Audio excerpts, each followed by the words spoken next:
Hello শিক্ষার্থী বন্ধুরা, আসসালামু আলাইকুম। কেমন আছো সবাই? আশা করি সবাই অনেক ভালো আছো। আমি মোহাম্মদ রাহাত চৌধুরী, পড়াশোনা করছি শাহজালাল বিজ্ঞান ও প্রযুক্তি বিশ্ববিদ্যালয়ের পদার্থবিজ্ঞান বিভাগ থেকে। আজ থেকে আমরা শুরু করব স্থিরতড়িৎ। স্থিরতড়িৎ পড়তে গেলে আমাদের প্রথমেই যে টপিক সম্পর্কে ধারণা রাখতে হবে সেটি হলো চার্জ বা আধান। তুমি স্থিরতড়িৎ পড়তে যাও অথবা চলতড়িৎ পড়তে যাও অথবা চৌম্বক পড়তে যাও, সবগুলো জায়গাতেই তোমার চার্জের প্রয়োজন পড়বে। এই জন্য আমরা প্রথমে চার্জ সম্পর্কে জানবো, এরপর আমরা বাকি টপিকসগুলো নিয়ে আলোচনা করব। তাহলে চলো প্রথমে আমরা একটু চার্জ সম্পর্কে জানি। চার্জ সম্পর্কে পড়তে গেলে প্রথমেই যে প্রশ্নটি আমাদের মাথায় আসে সেটা হলো চার্জ বা আধান আসলে কি। অনেক সময় পরীক্ষার ক নাম্বার প্রশ্ন এসে থাকে চার্জ বা আধান কাকে বলে, অনেক সময় খ নাম্বার প্রশ্ন এসে থাকে চার্জ বা আধান বলতে কী বোঝো। শোনো, তুমি চার্জ বা আধানকে একদম সহজ সরল ভাষায় যদি সংজ্ঞায়িত করতে চাও, তুমি চাইলে এইভাবে বলতে পারো, মৌলিক কণাসমূহের বৈশিষ্ট্যমূলক ধর্মকেই চার্জ বলে। যেহেতু পরীক্ষার ক নাম্বার প্রশ্নে এসে থাকে, তাহলে চলো আমরা একটু লিখে ফেলি। আমি কি বললাম? আমি বললাম মৌলিক কণাসমূহের বৈশিষ্ট্যমূলক ধর্মকে চার্জ বলে। মৌলিক কণাসমূহের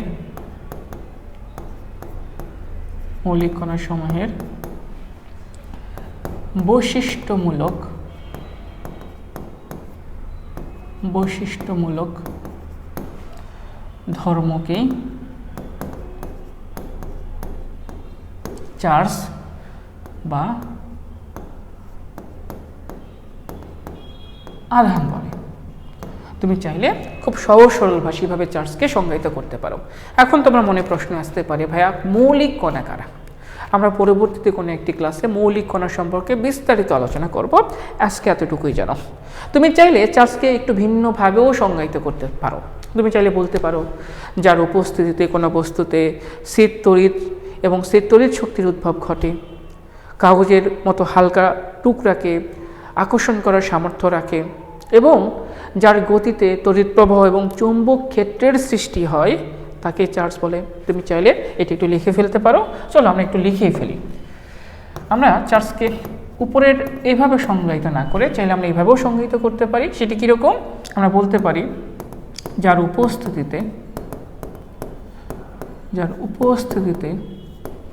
কোনো বস্তুতে স্থির তড়িৎ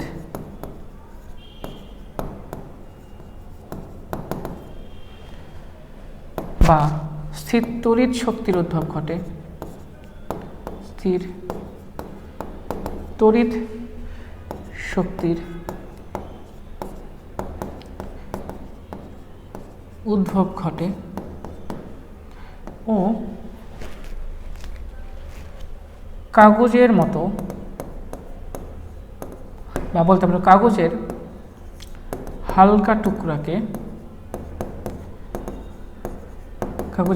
টুকরাকে আকর্ষণ করার সামর্থ্য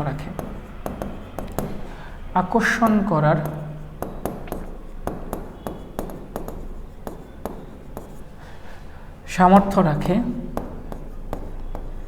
এবং যার গতিতে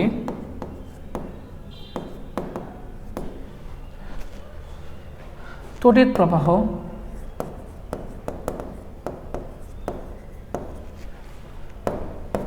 চৌম্বক ক্ষেত্রের সৃষ্টি হয়,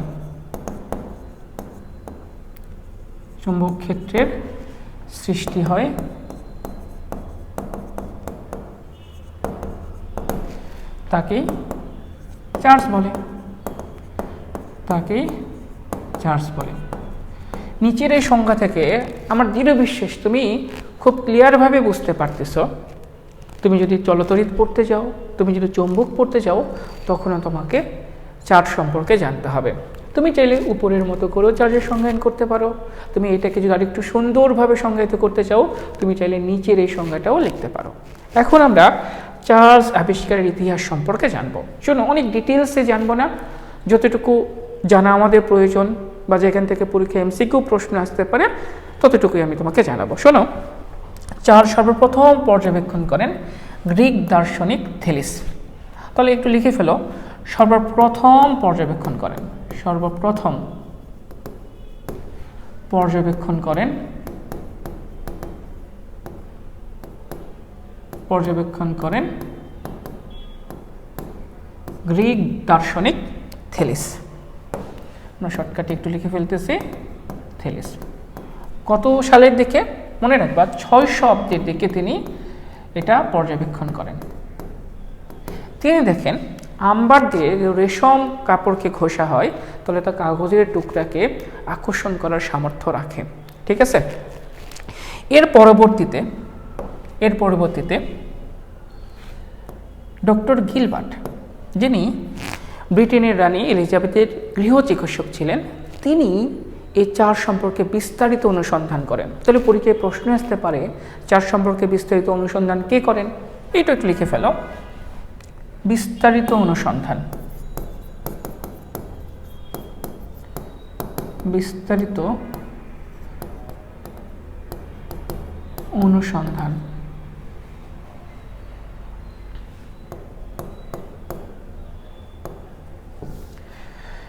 বিস্তারিত অনুসন্ধান করেন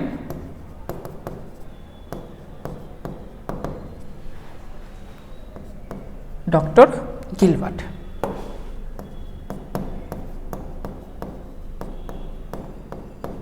তিনি 1600 সালের দিকে তিনি এই পর্যবেক্ষণটা করেন। তিনি দেখেন প্রায় সকল বস্তুই ঘর্ষণের ফলে অন্য বস্তুকে আকর্ষণ করে। এর পরবর্তীতে 1800 সালের দিকে একজন বিখ্যাত বিজ্ঞানী বেঞ্জামিন ফ্রাঙ্কলিন, তিনি সর্বপ্রথম ধনাত্মক এবং ঋণাত্মক চার্জের নামকরণ করেন। তাহলে এটুকু লিখে ফেলো, ধনাত্মক ও ঋণাত্মক চার্জের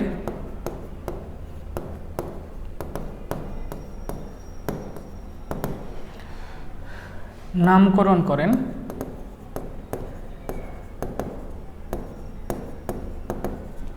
বিজ্ঞানী ফ্রাঙ্কলিন, বেঞ্জামিন ফ্রাঙ্কলিন।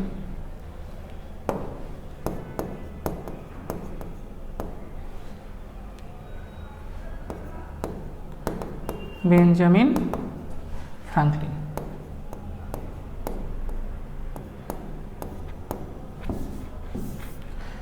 তোমরা বানানটা একটু দেখে নিও, বেঞ্জামিন ফ্রাঙ্কলিন। এটা ভাইয়া 1800 সালের দিকে।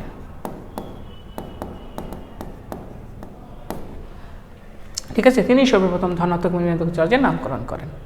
ওকে, তো আমরা মনে হয় জানি এরও বেশ কিছুদিন পরে প্রথম ইলেকট্রন আবিষ্কার করেন আমরা সবাই জানি জে টমসন।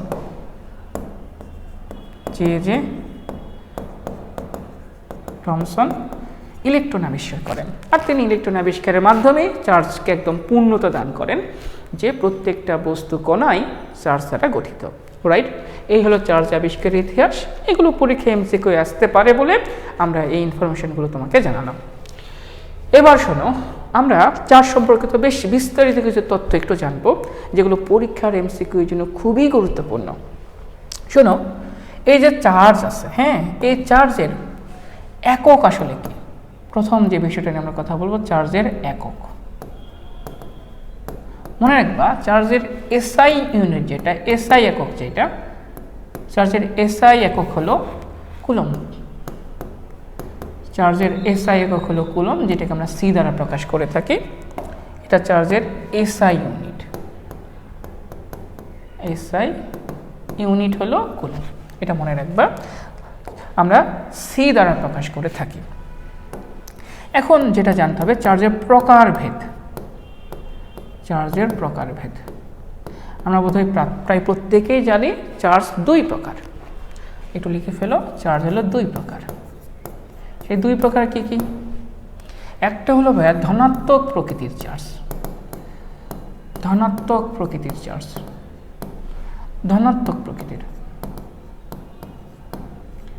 বলো তো, ধনাত্মক প্রকৃতির চার্জকে? আমার মনে হয় তোমরা বোধহয় প্রায় প্রত্যেকেই জানো ধনাত্মক প্রকৃতির চার্জ হলো প্রোটন। আর ঋণাত্মক প্রকৃতির চার্জকে? আর এটা হলো ঋণাত্মক প্রকৃতির চার্জ।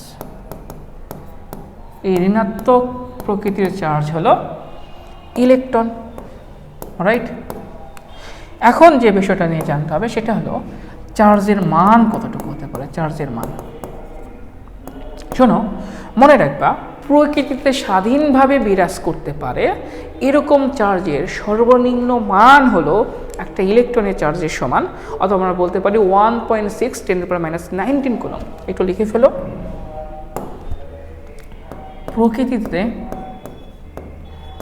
প্রকৃতিতে স্বাধীনভাবে বিরাজ করতে পারে, স্বাধীনভাবে বিরাজ করতে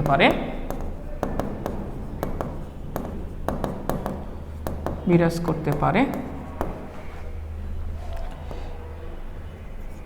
এরূপ চার্জের সর্বনিম্ন মান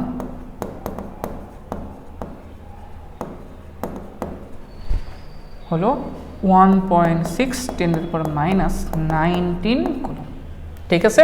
আচ্ছা, আরেকটা বিষয় একটু বলা দরকার ছিল, চার্জ কি রাশি। মনে রাখবা, চার্জ হলো স্কেলার রাশি। এটা একটু লিখে ফেলো, রাশি। চার্জ কিন্তু স্কেলার রাশি, চার্জ হলো স্কেলার রাশি। এটা একটু মনে রাখবা, চার্জ হলো স্কেলার রাশি। আর প্রকৃতিতে স্বাধীনভাবে বিরাজ করতে পারে এরকম চার্জের সর্বনিম্ন মান হলো 1.6 10⁻⁻19 কুলম্ব। প্রোটনের চার্জটা ধনাত্মক প্রকৃতির চার্জ, এই জন্য প্রোটনের চার্জের মান হলো 1.6 10⁻⁻19 কুলম্ব। আর ইলেকট্রনের চার্জ তো ঋণাত্মক প্রকৃতির, এই জন্য মান হলো -1.6 10⁻⁻19 কুলম্ব। মনে থাকবে? আমরা বোধহয় প্রায় প্রত্যেকেই জানি এটা, রাইট? শোনো, এখন চার্জ সম্পর্কে খুবই গুরুত্বপূর্ণ একটা তথ্য দিচ্ছি, সেটা খুবই গুরুত্বপূর্ণ। 5 নম্বর গুরুত্বপূর্ণ তথ্য হলো যে কোনো কেউ কিন্তু চার্জের মান হতে পারবে না। আমাদের এখন জানতে হবে চার্জের কোয়ান্টাইম সম্পর্কে। একটু লিখে ফেলো, চার্জের কোয়ান্টাইম।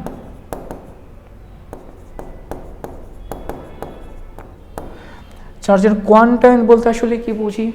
শোনো, কোয়ান্টাইম বলতে আমরা বুঝি কোনো একটা জিনিসের ফিক্সড অ্যামাউন্টে থাকা। কোনো একটা জিনিসের ফিক্সড অ্যামাউন্টে থাকা বলতে আসলে কি বোঝাচ্ছি? ধরো, তুমি বাজারে গিয়ে দোকানদারকে বলতে পারো, মামা আমাকে একটা কলম দেন, অথবা আমাকে 2টা কলম দেন, অথবা 3টা কলম দেন, অথবা 4টা কলম দেন। কিন্তু তুমি বাজারে গিয়ে কিন্তু বলতে পারবে না দোকানদারকে, মামা আমাকে 1.5 কলম দেন, একটা কলম এবং একটা কলমের অর্ধেক দেন। এটা কিন্তু বাস্তবে সম্ভব নয়। যদি বলে এই রুমে কতজন মানুষ আছে, তুমি বলতে পারো এই রুমে 10 জন মানুষ আছে, অথবা 20 জন মানুষ আছে, অথবা 30 জন মানুষ আছে। কিন্তু তুমি কিন্তু এটা বলতে পারবে না এই রুমে 30.5 জন মানুষ আছে। এটা কিন্তু সম্ভব নয়। তার মানে মানুষ ফিক্সড অ্যামাউন্টে থাকবে, হয় একটা, অথবা 2টা, অথবা 3টা, অথবা 4টা। কিন্তু তুমি চাইলে বাজারে গিয়ে কিন্তু বলতে পারো, মামাকে 1.5 লিটার তেল দেন, বা 1.7 লিটার তেল দেন, বা আমাকে 1.5 কেজি চাল দেন।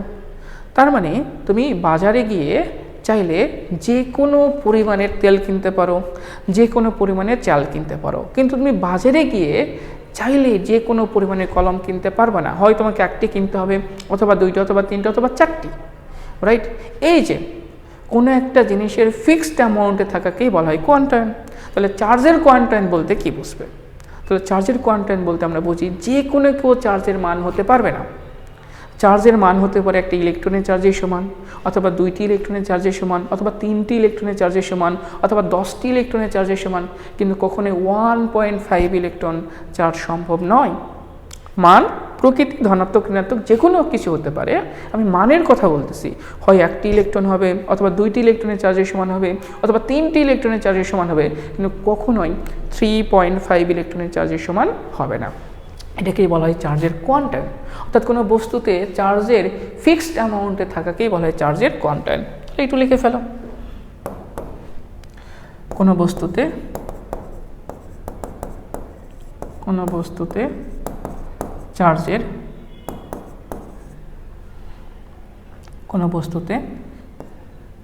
চার্জের নির্দিষ্ট পরিমাণে থাকাকেই বলা হয় চার্জের কোয়ান্টাইম। নির্দিষ্ট পরিমাণে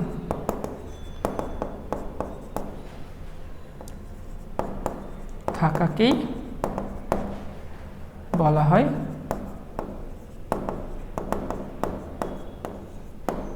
চার্জের কোয়ান্টাইম।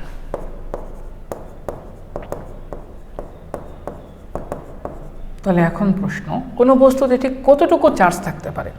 শোনো, কোনো বস্তুতে চার্জের মান, কোনো বস্তুর চার্জের মান কতটুকু হবে? শোনো, কোনো বস্তুর চার্জের মান, কোনো বস্তুর চার্জের মান সেটা হতে পারে কিউ সমান সমান প্লাস মাইনাস, কারণ চার্জের প্রকৃতি পজিটিভ হতে পারে, নেগেটিভ হতে পারে, প্লাস মাইনাস এনই। এখানে এন যেটা খুবই গুরুত্বপূর্ণ, যে এন সবসময় হবে পূর্ণ সংখ্যা, এটা কখনোই দশমিক সংখ্যা হবে না, এটা হবে পূর্ণ সংখ্যা। তাহলে এর মান 1 2 3 যে কোনো কিছু হতে পারে, কিন্তু এর মান কখনোই দশমিক সংখ্যা হবে না। এটাকেই বলা হয় চার্জের কোয়ান্টায়ন। এবং এখান থেকে বেশ কিছু এমসিকিউ পরীক্ষায় এসে থাকে। এটা সম্পর্কে এখন তোমাকে একটু জানতে হবে যে কী টাইপের প্রশ্ন হয় থাকে। আশা করি চার্জের কোয়ান্টায়ন কি এই জিনিসটা তুমি বুঝছো, যে কোনো একটা বস্তুতে চার্জের ফিক্সড অ্যামাউন্টে থাকাকেই বলা হয় চার্জের কোয়ান্টায়ন, রাইট?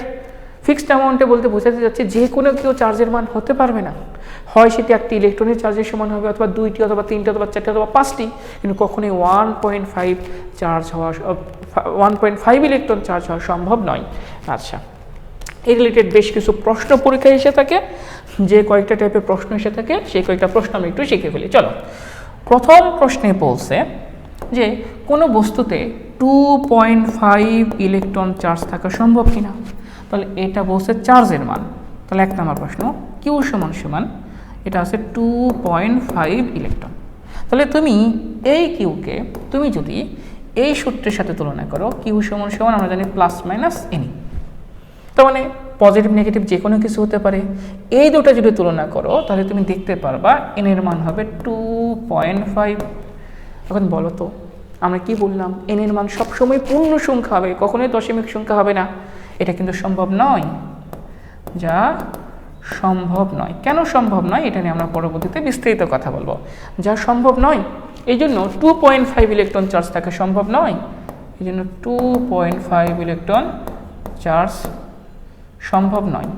কোনো বস্তুর চার্জ কখনোই 2.5 এটা হবে না, রাইট? এই টাইপের প্রশ্ন হতে পারে। এবার 2 নম্বর প্রশ্নটা দেখো, 2 নম্বর প্রশ্নে কি বলছে, কোনো বস্তুতে 3.2 10⁻⁹ কুলম্ব চার্জ থাকা সম্ভব কিনা। আচ্ছা, কিউ এর মান এখানে দিয়ে আছে, কিউ এর মান এখানে দিয়ে আছে কত, 3.2 গুণন 10⁻⁹ কুলম্ব। এখন এখান থেকে আমরা এন বের করবো, এন বের করে দেখবো যে এন এর মান কতটুকু আসে। শোনো, তুমি যদি এই সূত্রের সাথে তুলনা করো তাহলে তুমি এন সমান সমান লিখতে পারবা কিউ ডিভাইডেড ই, পজিটিভ নেগেটিভ যে কোনো কিছু হতে পারে। তাহলে এখানে কিউ এর মান দিয়ে আছে 3.2 10⁻⁹, আর আমরা জানি ইলেকট্রনের চার্জের মান হলো 1.6 10⁻⁻⁹। তুমি এটা কাটাকাটি করলে পাবা 2। দেখো তো এন এর মান 2 সম্ভব কিনা। হ্যাঁ, এন এর মান তো 2 সম্ভব, কারণ এটা পূর্ণ সংখ্যা, যা সম্ভব, রাইট? এই জন্য এই কুলম্ব চার্জ কিন্তু সম্ভব। এটা কিন্তু সম্ভব নয়, এটা সম্ভব নয়, কিন্তু এটা কিন্তু সম্ভব, এটা সম্ভব, কারণ এন এর মানে এখানে কত আসছে, 2 আসছে, রাইট? এবার 3 নম্বর প্রশ্ন দেখো তো পারো কিনা। বলছে কোনো বস্তুতে এত কুলম্ব চার্জ থাকা সম্ভব কিনা। তাহলে এখানে কিউ এর মান দেওয়া আছে কত, 3 গুণন 10⁻⁹ কুলম্ব। তাহলে এখনও তুমি এন বের করবা, কিউ ডিভাইডেড ই। এখানে কিউ এর যে মান সেটা দেওয়া আছে 3 গুণন 10⁻⁹, আর ইলেকট্রনের চার্জের মান যেন 1.6 10⁻⁹। তুমি যদি এটাকে কাটাকাটি করো তুমি পাবো 1.88। বলো তো এন এর মান কিন্তু 1.88 সম্ভব, এটা তো দশমিক সংখ্যা, তার মানে এটা সম্ভব নয়, যা সম্ভব নয়। এই জন্য এই চার্জের মান হওয়া সম্ভব নয়। এই টাইপের প্রশ্ন কিন্তু পরীক্ষা এমসিকিউতে আসে, এই জন্যই লিখতেছি। এবার 4 নম্বর প্রশ্নটা দেখো, বলছে কোনো বস্তুতে 3 কুলম্ব চার্জ থাকা সম্ভব কিনা, অর্থাৎ কিউ এর মান কত আছে, 3 কুলম্ব। মনে রাখবা যে কোনো পূর্ণ সংখ্যার চার্জ সম্ভব, মনে রাখবা যে কোনো পূর্ণ সংখ্যার চার্জ সম্ভব, যে কোনো পূর্ণ সংখ্যার চার্জ সম্ভব। অথবা তুমি n এর মান বের করলে দেখবা সেটা পূর্ণ সংখ্যায় আসবে। একদম মনে রাখবা যে কোনো পূর্ণ সংখ্যার চার্জ সম্ভব। -3 কুলম সম্ভব, -1 কুলম সম্ভব, -10 কুলম সম্ভব, -19 কুলম সম্ভব, -101 কুলম সম্ভব, +502 কুলম সম্ভব, 501 কুলম সম্ভব, অর্থাৎ যে কোনো পূর্ণ সংখ্যার চার্জ সম্ভব। তাহলে চার্জের কোয়ান্টাইম থেকে এই টাইপের প্রশ্ন আসতে পারে। আশা করি তুমি এই প্রশ্নগুলো সলভ করতে পারবা। তার মানে এই চার্জটি কিন্তু সম্ভব, রাইট? আশা করি পারবো। এখন আমরা চার্জের আরেকটি গুরুত্বপূর্ণ বৈশিষ্ট্য সম্পর্কে জানবো। এটা ভেরি ইম্পর্টেন্ট বৈশিষ্ট্য। সেটা কি? এবার আমরা চার্জের 6 নম্বর বৈশিষ্ট্য সম্পর্কে জানবো। সেটা হলো, মনে রাখবা চার্জকে সৃষ্টি বা ধ্বংস কোনোটাই করা সম্ভব নয়। জাস্ট একটা বস্তু থেকে আরেকটা বস্তুতে চার্জকে স্থানান্তর করা সম্ভব। একটু লিখে ফেলো, চার্জকে সৃষ্টি বা ধ্বংস করা সম্ভব নয়। সৃষ্টি বা ধ্বংস করা সম্ভব নয়, সম্ভব নয়। তাহলে কি সম্ভব? এক বস্তু থেকে আরেক বস্তুতে চার্জের স্থানান্তর সম্ভব। এক বস্তু থেকে অন্য বস্তুতে চার্জের স্থানান্তর সম্ভব। চার্জের স্থানান্তর সম্ভব।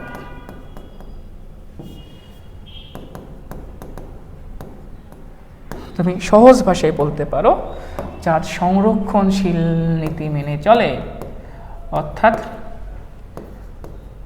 চার্জ সংরক্ষণশীল নীতি মেনে চলে, নীতি মেনে চলে। ঠিক আছে, মনে রাখবা। তাহলে এটার উপর ডিপেন্ড করে চলো একটা প্রশ্ন আমরা সলভ করি। ধরে নাও এটা একটা বক্স, এই বক্সের মধ্যে 3টা চার্জ আছে। ধরো এই চার্জের নাম বললাম Q1, এই চার্জের নাম বললাম Q2, এই চার্জের মান বললাম Q3। Q1 যে চার্জ তার মান ধরে নাও +10 কুলম। Q2 যে চার্জ তার মান ধরে নাও -7 কুলম। Q3 যে চার্জ ধরে নাও তার মান +5 কুলম। Q3 চার্জের মান ধরে নাও +5 কুলম। ওকে, এখন তুমি কি করছো? এই বক্সটাকে এভাবে নড়াচড়া করছো। এর ফলে কি হয়েছে? প্রত্যেকটা চার্জের সংস্পর্শে আসে। সংস্পর্শে আসার ফলে একটা বস্তু থেকে আরেকটা বস্তুতে চার্জ স্থানান্তর ঘটছে। এখন তুমি এটাকে নড়াচড়া করছো। নড়াচড়া করার ফলে কি হয়েছে? একটা বস্তুর চার্জ আরেকটা বস্তুতে চলে গেছে। এই চলে যাওয়ার পরে যে ঘটনা ঘটছে শোনো, এই বক্সের প্রথম যে চার্জটা আছে Q1 চার্জ, এটাকে আমি Q1 ড্যাশ বলতেছি। এই Q1 ড্যাশ চার্জের মান হয়ে গেছে ধরে নাও -3 কুলম। এই যে Q2 যে চার্জ Q2 ড্যাশ, এটাকে আমি Q2 ড্যাশ বললাম। এই চার্জের মানও পরিবর্তন হয়ে গেছে। Q2 ড্যাশের মান পরিবর্তন হয়ে গেছে ধরে নাও +8 কুলম চার্জ। এখন প্রশ্ন হলো, এই যে Q3 যে চার্জ আছে সেই চার্জের মান কতটুকু হবে? তো আমরা একটু দেখলাম চার্জ সংরক্ষণশীল নীতি মেনে চলে।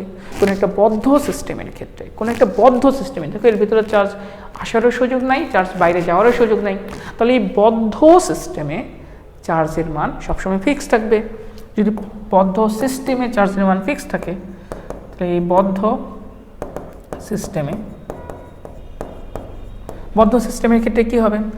আগের যে টোটাল চার্জ আর পরের যে টোটাল চার্জ সেটা পরস্পর সমান থাকবে। আগের টোটাল চার্জ কত দেখো তো? আগের টোটাল চার্জ হবে Q1 plus Q2 plus Q3। পরের টোটাল চার্জ কত হবে? Q1 dash plus Q2 dash plus Q3 dash.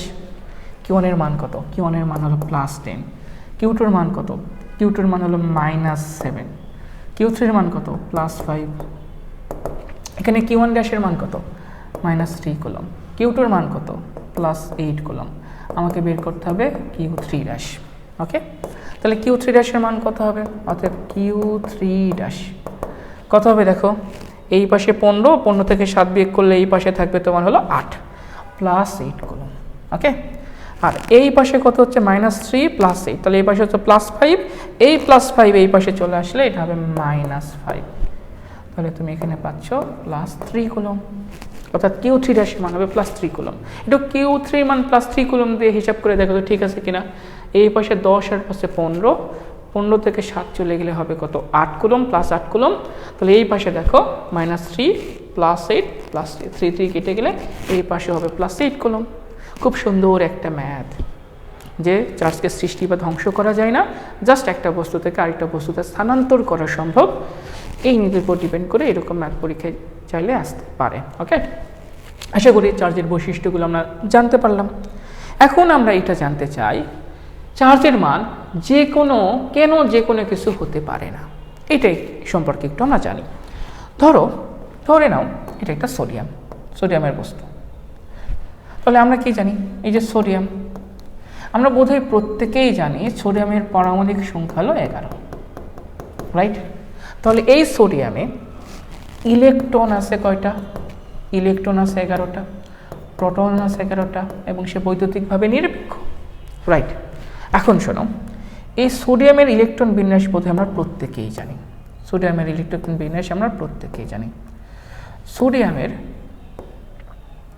সোডিয়ামের প্রথম কক্ষপথে থাকে 2টা ইলেকট্রন। এই যে এর প্রথম কক্ষপথে থাকে 2টা ইলেকট্রন, পরের কক্ষপথে থাকে 8টা ইলেকট্রন, রাইট?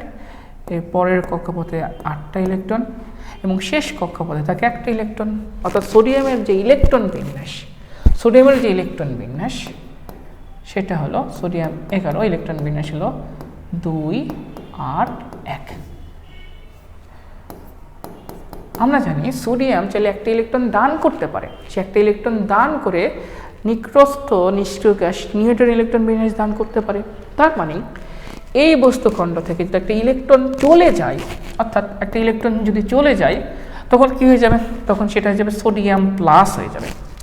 সোডিয়াম প্লাস মানে কি? সেখান থেকে একটা ইলেকট্রন চলে গেছে, তাহলে এখান থেকে একটা ইলেকট্রন চলে যাওয়া মানে কি? এটা হবে 10, রাইট? 10 হয়ে যাবে। সোডিয়াম প্লাস মানে কি? সেখান থেকে একটা ইলেকট্রন বের হয়ে গেছে। একটা ইলেকট্রন বের হয়ে গেলে কি হবে? দেখো সেখানে যে ঘটনা ঘটবে সেটা হলো, সেখানে ইলেকট্রন আগে ছিল কয়টা? 11টা। সে একটা ইলেকট্রন দান করে ফেললে সেখানে ইলেকট্রনের সংখ্যা হবে কত? 10, কিন্তু প্রোটনের সংখ্যা এখনো 11ই থাকবে। তাহলে বোঝো সোডিয়াম একটা ইলেকট্রন দান করছে, তার মানে একটা ইলেকট্রন বের হয়ে গেছে, রাইট? তাহলে সোডিয়ামের চার্জের মান কত হবে? সোডিয়ামের চার্জের মান হবে একটা পজিটিভ চার্জ হবে, কারণ ইলেকট্রন চলে গেছে। ইলেকট্রন চলে যাওয়া মানে কি? ধনাত্মক চার্জের সংখ্যা বেড়ে যাবে, রাইট? অর্থাৎ প্রোটনের আধিক্য বেড়ে যাবে। আর প্রোটনের চার্জের মান তো আমরা জানি কি? পজিটিভ। কিন্তু একটা ইলেকট্রন দান করছে, একটা ইলেকট্রন বের হয়ে গেছে। যেহেতু এই একটা ইলেকট্রন বের হয়ে গেছে, এই জন্য এই চার্জের মান, এর যে চার্জের মান সেটা হবে একটা ইলেকট্রনের চার্জের মানের সমান, এবং এটার মান হবে +1.6 × -19 কুলম্ব।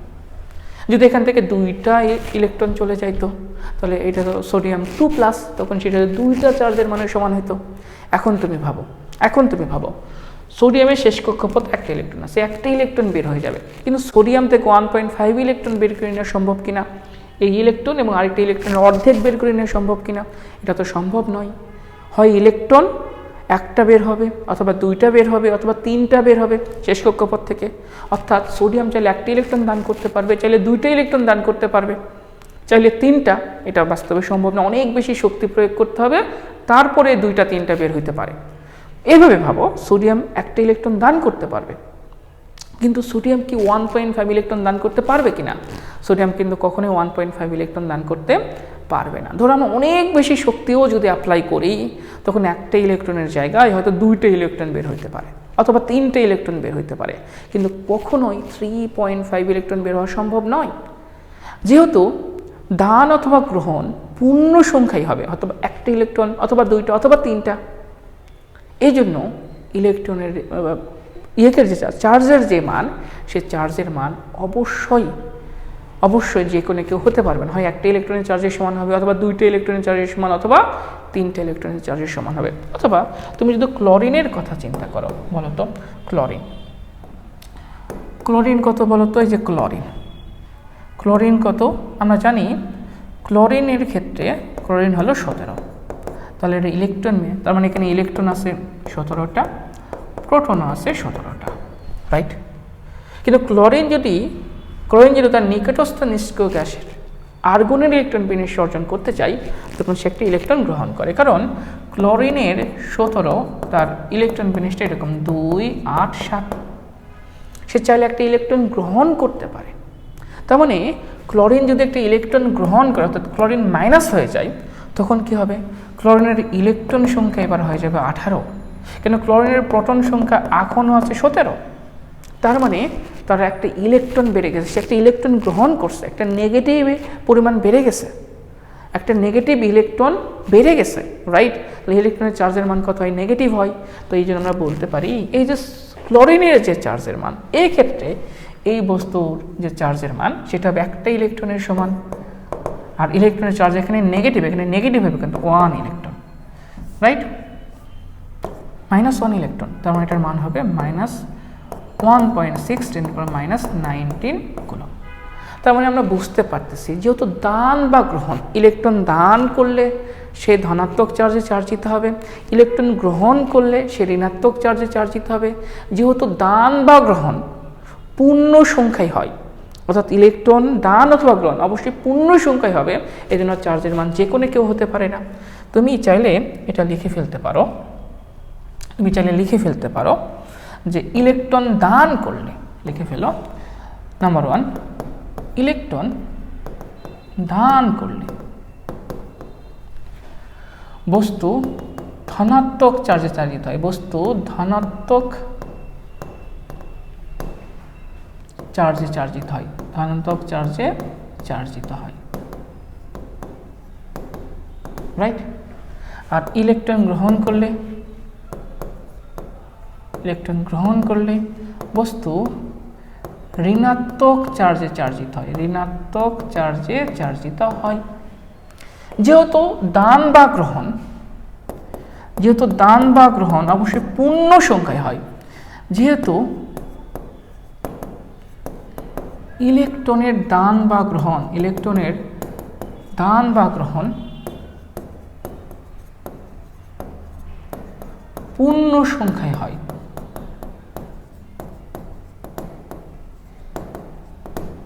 এই জন্য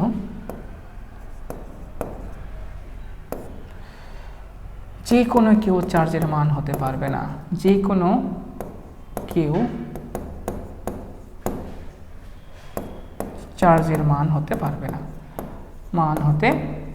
না, শোনো, ভালোভাবে শোনো, এই যে কিউ সমান তুমি এনই লিখতেছ, এই এনটাই হলো ইলেকট্রন সংখ্যা, দানকৃত বা গ্রহণকৃত,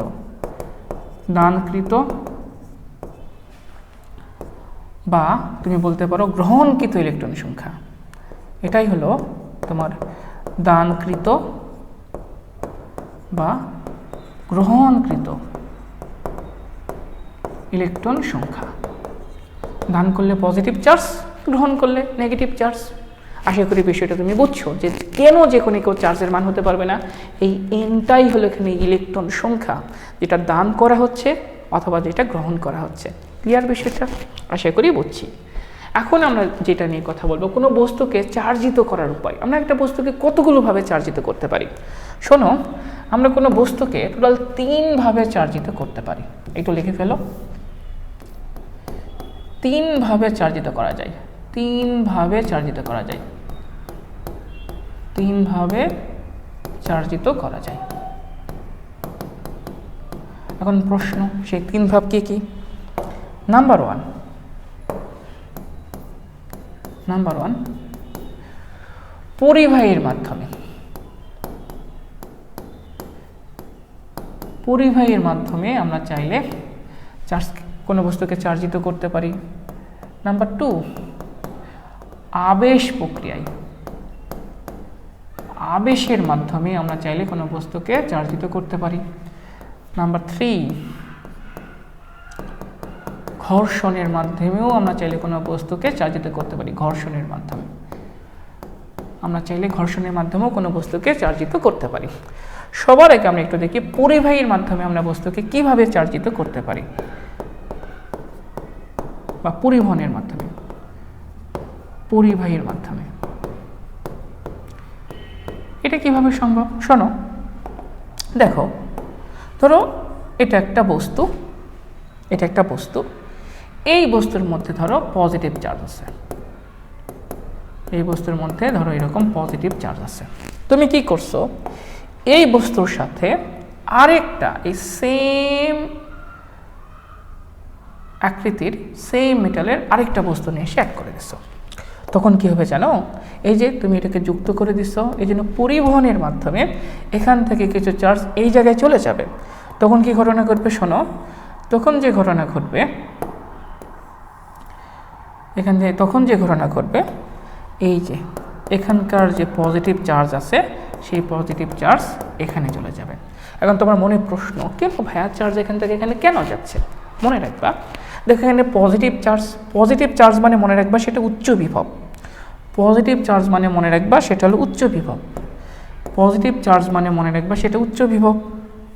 তার মানে তুমি একটু দেখো, এটার বিভব হবে বেশি, এটা হলো উচ্চ বিভব, এখানে উচ্চ বিভব, আর এখানে কোনো চার্জই নাই, তার মানে এখানে বিভবের মান হবে 0, তাহলে এখানে বিভবের মান 0। ঠিক আছে? তাহলে এখন মনে রাখো, ইলেকট্রন সব সময় নিম্ন বিভব থেকে উচ্চ বিভবের দিকে যায়। মনে রাখবা, ইলেকট্রন সব সময় নিম্ন বিভব থেকে উচ্চ বিভবের দিকে যায়, তার মানে এর বিভব বেশি, এখানে বিভব কম, তার মানে এটা নিম্ন বিভব। এখন ইলেকট্রন এখান থেকে এইদিকে আসবে, এটা একটু নোট করে লিখে রাখো তো ভাইয়া, এটা তোমাদের কাজে দিবে।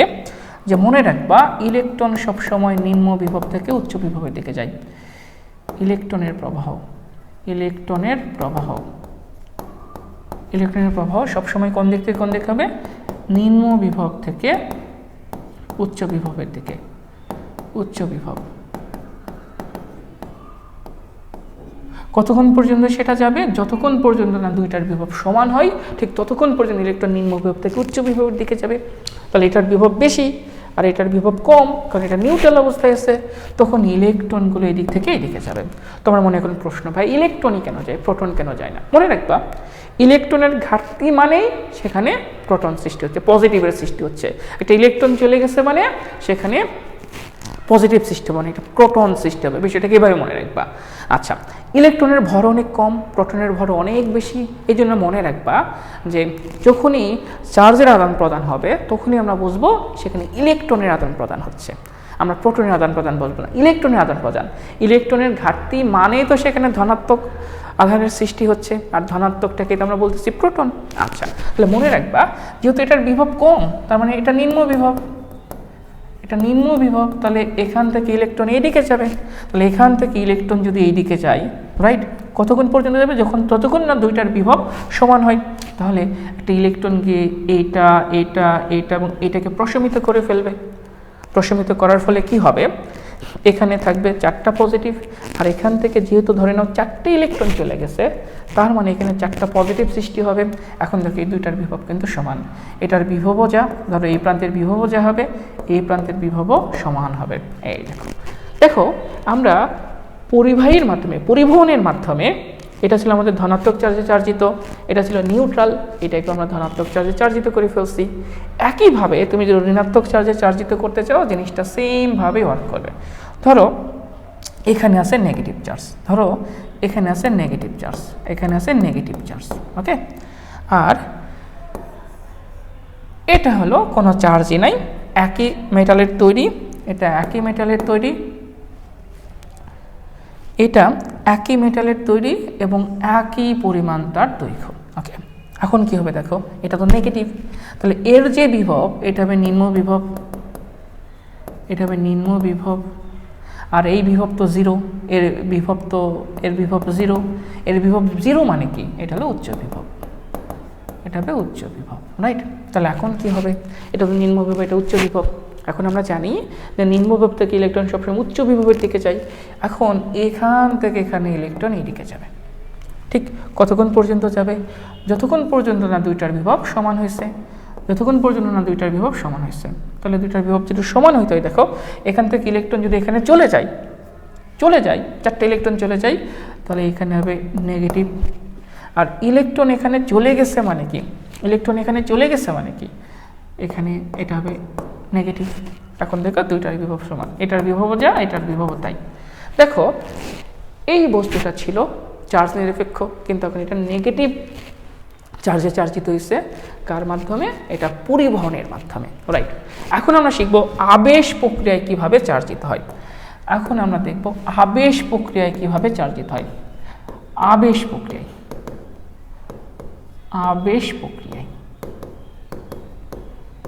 দেখো, ধরো কোনো একটা বস্তুকে আমি নেগেটিভ চার্জে চার্জিত করতে চাই, তার জন্য আমার প্রয়োজন একটা পজিটিভ চার্জে চার্জিত বস্তু। ধরো এটা হলো পজিটিভ চার্জে চার্জিত বস্তু। এখানে যে বস্তুটা আছে সেটা চার্জ নিরপেক্ষ, তার মানে এখানে পজিটিভ এবং সমান সমান নেগেটিভ আছে, রাইট। এখানে সমান সমান পজিটিভ এবং নেগেটিভ আছে। এই বস্তুটাকে এখানে সমান সমান পজিটিভ এবং নেগেটিভ আছে। এটা নিউট্রাল অবস্থায় আছে, কারণ এখানে পজিটিভ যতগুলো আছে নেগেটিভও ঠিক ততগুলোই আছে। ওকে, পজিটিভ যতগুলো আছে নেগেটিভ তো, তার মানে এটা নিউট্রাল। আমরা এই বস্তুটাকে ঋণাত্মক চার্জে চার্জিত করতে চাই, ঋণাত্মক চার্জে চার্জিত করতে চাই। তাহলে এখন কি করতে হবে শোনো, এই বস্তুটাকে, এটা হলো এ, এটা বি। এখন বি বস্তুটাকে এ বস্তুর কাছে নিয়ে যেতে হবে, আমাকে এ বস্তুর কাছে নিয়ে যেতে হবে। দেখো এই বি বস্তুটাকে আমরা এই এ বস্তুর কাছে নিয়ে আসবো।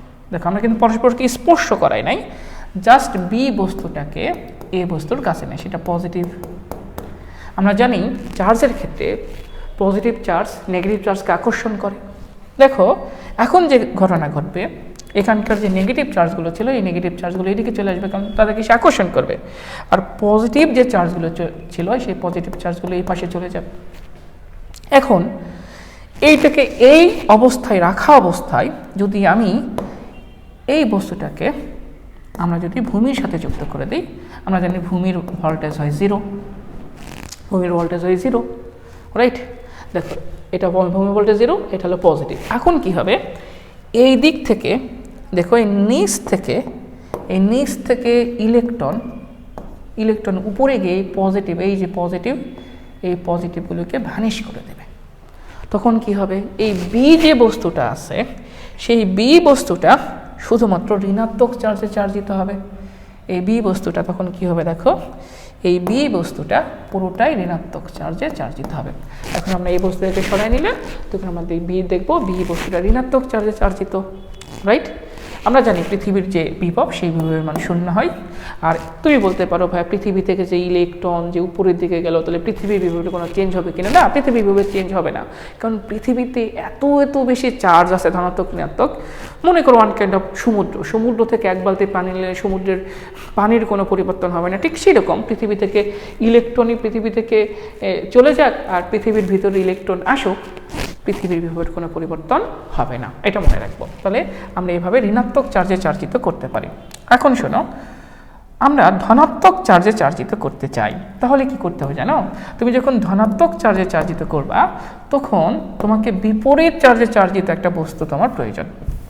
দেখো এই বস্তুটাকে আবার আমরা করতে চাই ঋণাত্মক চার্জে চার্জিত আমরা করতে চাই। এটাকে আমরা ধনাত্মক চার্জে চার্জিত করতে চাই, ধনাত্মক চার্জে চার্জিত করতে চাই। কি করতে হবে? ওই সেম প্রক্রিয়া এই বিকে আমাকে এর কাছে নিয়ে আসতে হবে, তাহলে আমার কাজ শেষ। এই যে আমাদের এটা আমাদের এ, এখন বিকে আমরা এর পাশে নিয়ে আসবো। দেখো পাশে নিয়ে আসতে আমরা কিন্তু পরস্পর সংস্পর্শে নিয়ে আসি না, জাস্ট পাশে নিয়ে আসছি, এটাকে বলে আবেশ প্রক্রিয়ায়। হ্যাঁ, তাহলে দেখো এই যে বিকে আমরা নিয়ে আসলাম, বিকে আমরা নিয়ে আসি, এটা তো নেগেটিভ। তখন কী হবে শোনো, এই যে এরই পজিটিভ চার্জগুলো এই পাশে চলে আসবে আর নেগেটিভ চার্জগুলো এই পাশে থাকবে। এখন যদি এটাকে আমরা ভূমির সাথে যুক্ত করে দিই, আমরা এটাকে ভূমির সাথে যুক্ত করে দিই, তাহলে এখন কি ঘটনা ঘটবে দেখো, ভূমির বিভব তো 0 আর এটার বিভব নেগেটিভ। তাহলে এখন যে ঘটনা ঘটবে সেটা হলো এই যে এখান থেকে ইলেকট্রনগুলো পৃথিবীতে চলে আসবে, এই যে ইলেকট্রনগুলো পৃথিবীতে চলে যাবে। তখন কি হবে, এই পুরো বি বস্তু যেটা, সেই পুরো বি বস্তুটা ধনাত্মক চার্জে চার্জিত হবে। তাহলে এখন যে বি বস্তুটা তুমি দেখতে পাচ্ছ, এই বি বস্তুটা এখন ধনাত্মক চার্জে চার্জিত হবে, এটা হলো বি বস্তু। অর্থাৎ আবেশ প্রক্রিয়ায় আমরা এইভাবে কোনো একটা বস্তুকে ধনাত্মক চার্জে চার্জিত করতে পারি অথবা ঋণাত্মক চার্জে চার্জিত করতে পারি। মনে রাখবা, আমরা যখন ঋণাত্মক চার্জে চার্জিত করব তখন আমাদের লাগবে ধনাত্মক চার্জে চার্জিত একটা বস্তু, যখন আমরা ধনাত্মক চার্জে চার্জিত করব তখন আমাদের প্রয়োজন পড়বে একটা ঋণাত্মক চার্জে চার্জিত বস্তু। আশা করি বুঝছি। এবার 3 নাম্বার, সেটা হলো ঘর্ষণের মাধ্যমে কিভাবে বস্তুকে চার্জিত করা যায়। ঘর্ষণের মাধ্যমে দেখো মজার বিষয়, যখন চার্জের আবিষ্কার হয় তখন মূলত সেটা ঘর্ষণের মাধ্যমেই।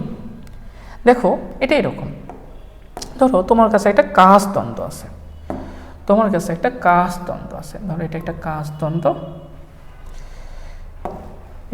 কাঁচ দ্বন্দ্ব, এটা হলো তোমার কাঁচ দ্বন্দ্ব। এখন এই কাঁচ দ্বন্দ্বের সাথে তুমি একটা রেশমের যে কাপড় আছে, সেই রেশমের কাপড় তুমি এই কাঁচ দ্বন্দ্বের সাথে তুমি এই রেশমের কাপড় দ্বারা কাঁচ দ্বন্দ্বকে তুমি ঘষছো। এই ঘষার ফলে কি হবে জানো, ঘষার ফলে যেটা হবে, এই কাঁচ দ্বন্দ্ব যেটা সেটা হলো কাঁচ দ্বন্দ্ব, আর এটা হলো রেশমের কাপড়। হ্যাঁ, তখন কি হবে, এই কাঁচ দ্বন্দ্বের অবশ্যই ইলেকট্রন বিন্যাস আছে, পরমাণু সাথে ইলেকট্রন বিন্যাস আছে। এই কাঁচ দ্বন্দ্ব থেকে ইলেকট্রন, এই যে কাঁচ দ্বন্দ্বের যে শেষ কক্ষপথ আছে এখানে তো অবশ্যই এরকম, এই কাঁচ দ্বন্দ্ব থেকে ইলেকট্রন তোমার রেশমের কাপড়ে চলে যাবে। এই কাঁচ দ্বন্দ্ব থেকে ইলেকট্রন, এখান থেকে ইলেকট্রন যেগুলো সেগুলো এই রেশমে চলে যাবে। তার মানে রেশমের নেগেটিভ সৃষ্টি হবে আর কাঁচ দ্বন্দ্বের সৃষ্টি হবে পজিটিভ। অর্থাৎ ঘর্ষণের ফলে এই যে কাঁচ দ্বন্দ্ব তুমি দেখতে পাচ্ছ, এই কাঁচ দ্বন্দ্ব এইভাবে ধনাত্মক চার্জে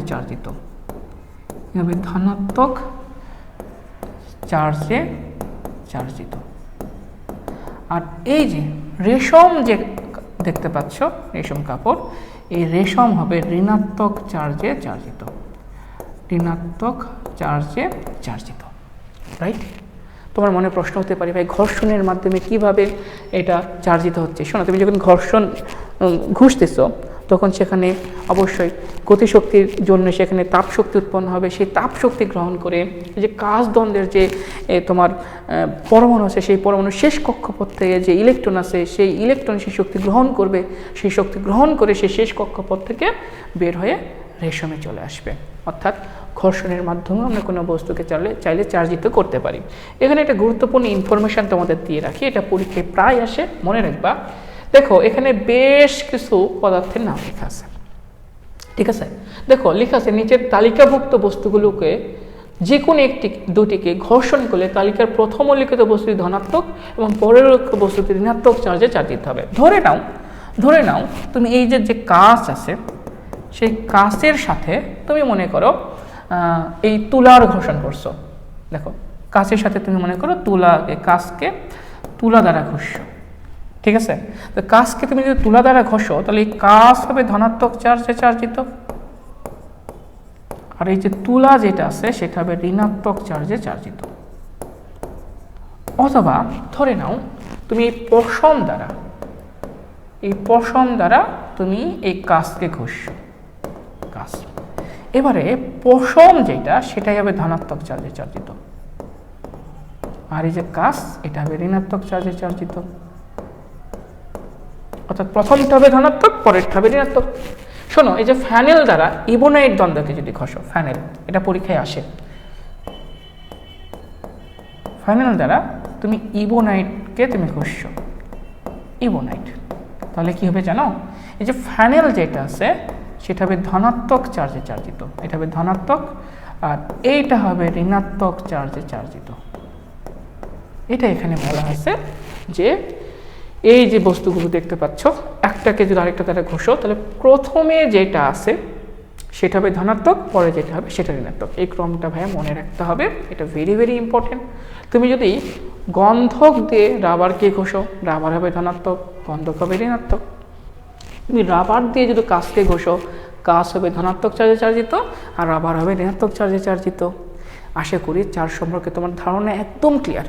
আশা করি চার্জ নেওয়ার তোমার কোনো সমস্যা নেই। আমরা পরবর্তীতে নেক্সট টপিকস নিয়ে আলোচনা করব। আজকে ভাই এতটুকু পর্যন্তই। টাটা, বাই বাই, আল্লাহ হাফিজ।